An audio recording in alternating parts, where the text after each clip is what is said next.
Test des osmoseurs, très brillant ce soir, bruyant ce soir. Allez. Ici on a le candy que j'ai fait aujourd'hui, il fait pas mal. Là sur la dernière mouture ça s'est vachement bien passé parce que je me suis rappelé de la règle de départ, de la recette de départ qui est que quand c'est à 60 degrés, il faut remuer avec la cuillère très énergiquement. Et en fait ça marche. Mais le problème c'est que c'est très physique et il faut tourner assez longtemps. Il faut vraiment être très motivé, il faut y croire. Hein. Mais au bout d'un moment ça fait une pâte très onctueuse, vraiment très agréable. Donc à réfléchir. Ou peut-être aller chercher un malaxeur comme David a proposé sur la chaîne. À voir. Maintenant le test à proprement parler. On a 117 pour l'eau du robinet. Ça a l'air routine maintenant. Hein. Et on a encore super bien. Hein. Là 10 c'est vraiment super bien. Et c'est l'osmoseur bimine, hein. C'est pas le max, hein. C'est pas le mieux des deux. Franchement 10 c'est super bon. Là ça tient vachement bien, je sais pas à combien on est de filtration. Peut-être déjà entre 500 et 1000 litres. Hein. Donc c'est pas mal. Plus de 600 litres je suis sûr. Allez 750 litres. Et on est toujours à une très bonne performance, donc c'est bien. Non sinon aujourd'hui c'était une grande journée parce que j'ai été faire une démonstration des perches. Il y a une vidéo pour ça qui est pas mal. Il y a un gars qui s'y connaît qui nous a félicité. Il a dit que c'était bon boulot, donc ça me fait plaisir. Par contre, j'ai pris conscience que, effectivement, comme Sébastien me dit là sur le Bon Coin, 230 GPa, c'est un peu limite pour une 18 mètres. Donc il faut travailler un peu ça. Et j'ai des idées. Demain, j'essaierai de sortir les segments du haut un peu moins. Donc je vais perdre de la longueur, mais si ça marche, ça pourra se résoudre très facilement en demandant au fabricant de nous, admettons que je perde même 1,50 m. Je sacrifie 1,50 m, 1 mètre ou 1,50 m sur les derniers segments. Et si ça fonctionne et qu'on a une rigidité nettement améliorée, à ce moment-là, je peux demander au fabricant de nous rajouter une extension non télescopique qui se mettrait en bas de la perche. Et on récupérerait le 1,50 m et on aurait tous les avantages. Ça, c'est une bonne idée. Sinon,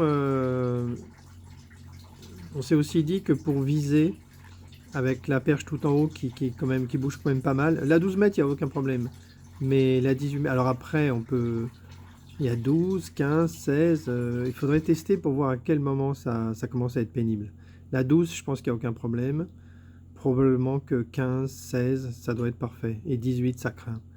Donc ça, va falloir faire des tests. Donc mon idée, c'est d'aller chez la dame qui m'attend toujours à Draveil et de faire des tests. Mais hors de question de détruire des nids pour l'instant. Mon idée, c'est de prendre la perche qui convient, la 12 ou la 18, de monter jusqu'au nid en mettant la caméra cette fois, la super caméra, de mettre mon pied.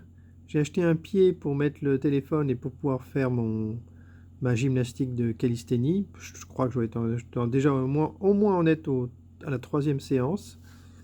J'en fais une par semaine alors que je suis censé en faire une par jour. C'est pas grave.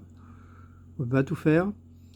Et donc, avec la caméra posée sur le pied, le téléphone posé sur le pied plus la caméra, je pourrais m'approcher du nid et voir parfaitement ce qui se passe en haut.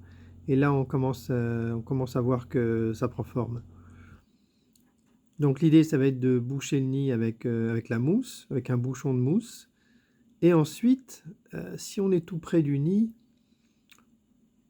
l'idée initiale, c'était de mettre de l'eau savonneuse. Mais dans mon dernier test, j'ai compris que l'eau savonneuse, le problème, c'est que c'est difficile de la mettre partout pareil. Les nids sont gros, ils ont des formes bizarres, et on accède d'un côté, pas aussi bien de l'autre. Du coup, on risque de tuer la moitié du nid. Et quand on va l'ouvrir pour récupérer les frelons, on va libérer plein de frelons et on va faire l'éparpillement qu'on ne veut pas surtout. Il ne faut pas faire d'éparpillement des frelons. Sinon, les gens ne sont pas contents du tout, parce qu'une semaine après, il y a encore des frelons qui traînent dans tous les coins. Donc le liquide, donc je garde l'idée, mais je me dis que peut-être le gaz c'est mieux.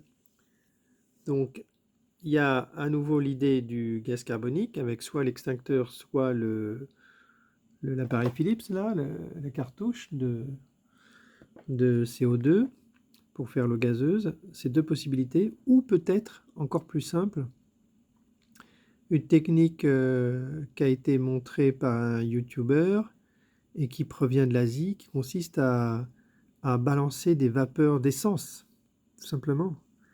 Donc si le nid est bien fermé et qu'on prend une seringue et qu'on balance à l'intérieur du nid de l'essence, à mon avis, ça va faire un carnage. Ça pourrait très très bien tuer tous les frelons dans le nid. Donc tout ça, il faut le tester. Là, l'avantage de la seringue d'essence, c'est que ça pèse que dalle, ça pèse rien. Donc même si la perche en 18 mètres se balade dans tous les sens, il n'y aura pas de problème à mettre la seringue dessus, ça pèse pas lourd. Là, franchement, il y a plein d'idées qu'il faut aller tester maintenant. Mais c'est assez prometteur en fait, hein, parce qu'à la fin de tout ça, on pourrait réussir à démontrer que c'est les apiculteurs qui peuvent aller détruire les nids, tout simplement, hein, avec des moyens raisonnables. C'est-à-dire en particulier sans utiliser la poudre toxique, hein. C'est ça mon credo, hein. Je veux supprimer cette poudre toxique qui est toxique pour tout le monde, qui est toxique pour les insectes, toxique pour les poissons, toxique pour les destructeurs, toxique pour la nature. Enfin, c'est n'importe quoi ce truc-là. Ça devrait être interdit même. Donc voilà, on voit qu'à chaque fois qu'on teste quelque chose, les idées viennent toutes seules, hein. Là, sur la perche, il y a plein de pistes là qui s'ouvrent. En tout cas, le produit est vachement bon. Là, Sébastien, là, sur le Bon Coin, il avait l'air de s'y connaître vraiment. Il m'a donné de bons conseils. Il m'a demandé d'ajouter des clips pour pouvoir amener le tuyau pour la poudre ou pour n'importe quoi d'autre. Ça, je vais en trouver. Je vais en trouver chez mon fabricant. Et puis, quoi d'autre? Et puis voilà, c'est tout, hein. Il m'a demandé des mesures de la perche. Moi, du coup, ça m'a donné une idée sur la base de rajouter une extension d'1,50 m, 1 m. Et ça, c'est prometteur. C'est génial. Franchement, ça donne des possibilités là. Et aussi, il y a la découverte que finalement, la perche, c'est une perche évolutive. On va l'intituler comme ça, perche télescopique évolutive. Parce qu'à partir d'une 8 mètres, on peut l'étendre à 12 mètres, et la 12 mètres, on peut l'étendre à 18 mètres. Donc ça veut dire qu'on peut acheter sa perche, et puis en fonction de son utilisation, passer à une perche plus grande sans avoir perdu rien du tout de son achat précédent. Ça, je trouve que c'est vraiment un très bel avantage, ça, à mettre en avant.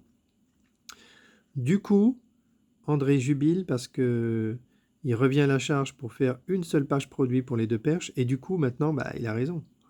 Moi, je voulais pas faire une seule page produit parce que pour moi, c'était trois produits totalement différents. Ça n'a aucun rapport, une perche de 8 mètres et une perche de 18 mètres. Enfin, c'est n'importe quoi, ça n'a aucun rapport. C'est pas les mêmes utilisations, c'est pas les mêmes gens qui vont s'intéresser à ça.